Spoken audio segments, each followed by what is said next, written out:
Top mechanic group நண்பர்கள் அனைவரும் வணக்கம். நான் வந்து பிஎன் பைக் நம்பர். இந்த வண்டி பார்த்தீங்கன்னா ஜூபிட்டர் 125 BS6 மாடலு.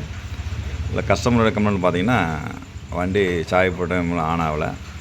செக் பண்ணி பார்த்தல ஃபீஸ் போயிட்டே இருக்குது. எந்த ஃபீஸ் போட்டாலும் நிற்காது.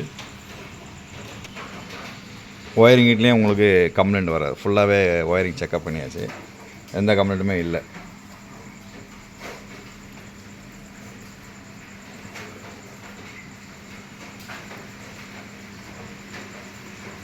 இது வந்து ஃபீஸ் செக் பண்ணக்கூடிய ஒயர் தெரியும் உங்களுக்கு எல்லாருமே. இதை பற்றி நிறைய பதிவுகள் பண்ணியிருக்கோம். இது வந்து மெயின் ஃபீஸ்ன்னு சொல்லுவாங்க. ரெண்டாவது பார்த்தீங்கன்னா இந்த சைடு வரக்கூடியது செகண்ட் ஃபீஸ், அதாவது ஒவ்வொரு லைன் போகக்கூடிய ஃபீஸ். இதுலேயும் 2 பீஸ் தான் இருக்கும், 2 எக்ஸ்ட்ரா பீஸ் இருக்கும், 4 பீஸ் இருக்கும். அதுக்குமே இல்லை, ஆனால் மெயின் பீஸ் தான் போய்ட்டு இருக்கும். வண்டி ஆன் பண்ண முன்னாடியே பீஸ் போய்ட்டு எந்த இதுவுமே இல்லை. ஐஹெச் பாக்ஸோடு செக் பண்ண எதுவுமே இல்லை. ஒயரிங்கில் எந்த கம்ப்ளைண்ட்டுமே இல்லை. இந்த வண்டியில் வந்து அதிகமாக போக பார்த்திங்கன்னா த்ராடல் பாடி சேர்ந்து வரக்கூடிய ECU. இந்த த்ராடல் பாடி கப்ளரை வந்து ரிமூவ் பண்ண உடனே ஃபீஸ் போகலை. மற்றெல்லாம் உங்களுக்கு டிஸ்பிளே எல்லாமே ஆன் ஆக ஆரம்பிச்சிச்சு, ஃபீஸ் போகலை. இது வந்து த்ராடல் பாடியோட ECU தான் ஷார்ட்டேஜ். மற்ற வண்டி மாதிரி இது ECU தனியாக வராது, த்ராடல் பாடி சேர்ந்து தான் வரும். ஏன்னா வந்து TPS சென்சாரும் IAT சென்சார் ரெண்டுமே சேர்ந்து இருக்கனால அதுக்குள்ளே இன்க்ளூடாக இருக்குது. அதாவது இந்த அசம்பிளி தான் வாங்க வேண்டி வரும். மேலும் இதை வந்து நம்ம அப்படியே ஒரு OBD மூலியமாட்டு இதை கன்ஃபார்ம் பண்ண முடியாது. ஏன்னா ஃபீஸ் போயிட்டே இருக்கும், OBD கப்ளருக்கு வரக்கூடிய லைனும் வராது. அதனால் வந்து OBD மூலியமாட்டு ECU வந்து நம்ம வந்து போயிச்சா இல்லையான்னு செக் பண்ணவே முடியாது. ஏன்னா ஃபீஸ் நிற்காது, பீஸ் போட போயிட்டே இருக்கும். அதுமாதிரி நிறைய நண்பர்கள் இந்த கப்ளரை ரிமூவ் பண்ண நிறைய பேர் தெரியாது. ஃபஸ்ட்டிங் டைப் தான். BS6 வண்டியில் வந்து கப்ளரை ரிமூவ் பண்ண தெரிஞ்சாலே பாதி வேலை தெரிஞ்ச மாதிரி ஆகிடும். இப்போ இதை வந்து நம்ம வந்து கனெக்ஷன் பண்ணுறோம்.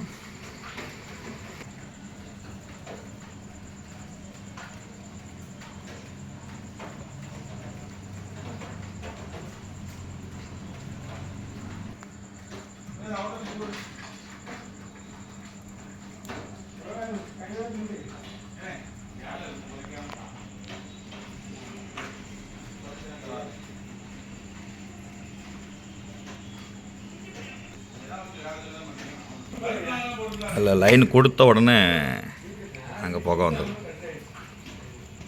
இப்போ அதிலேருந்து ரிமூவ் பண்ணிவிட்டு நம்ம டெஸ்டிங் ECM வந்து ஜாயின் பண்ணுறோம். பழைய பீஸ் ஒயர் எடுத்துகிட்டு புது ஒயர் பீஸ் போட போகிறோம். இப்போ அந்த ECM கொடுத்த உடனே எல்லாமே லைன்லாம் ஒர்க் ஆகுது.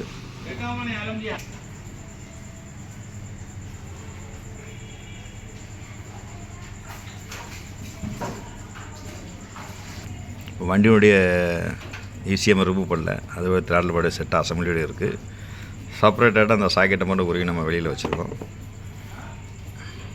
இப்போ நம்ம அப்படியே வண்டி ஸ்டார்ட் பண்ணி பார்ப்போம். இப்போ வண்டி ஸ்டார்ட் பண்ணிட்டோம்.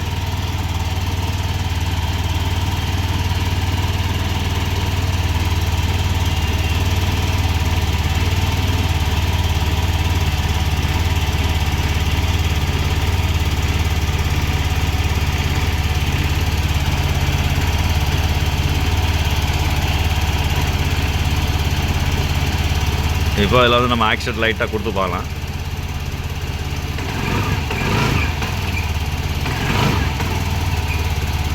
நான் ஆக்சிடென்ட் ஃபுல்லாக ஆகாது, ஏன்னா இதில் வந்து இந்த ஸ்டட்ரு வந்து க்ளோஸ் ஆகிருக்கும்.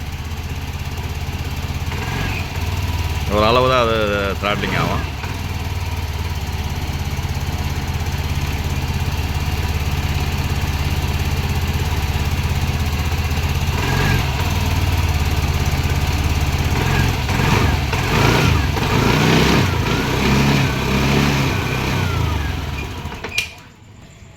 அதுக்காக ஒரு சின்ன பதிவான நம்பரில் இப்படியும் அதை டெஸ்ட் பண்ணலாம். நம்ம அதை டெஸ்டிங் ECM இருந்துச்சுன்னா நம்ம த்ராடல் பாடி உங்களுக்கு கலட்டாமல் வெளியில் வச்சு அவங்களுக்கு செக் பண்ணிக்கலாம்.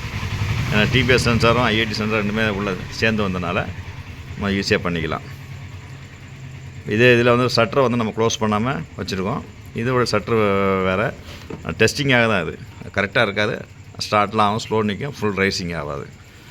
ஏன்னா த்ராடல் பாடி சேர்ந்து வரனால அப்படி ஒரு சிஸ்டம் அதில் இருக்குது. இப்போ இந்த வண்டிகளில் வந்து ஃபீஸ் போகுது அப்படின்னாலே உங்களுக்கு இசிஎம்ஐ போய் செக் பண்ண வேண்டிய வரும். இல்லை இசிஎம் கப்ளர் ரிமூவ் பண்ணி பார்த்தாலே ஈஸியாக தெரிஞ்சிடும். அதுக்காக ஒரு பதிவு. அது தேங்க்ஸ் நண்பர்களே.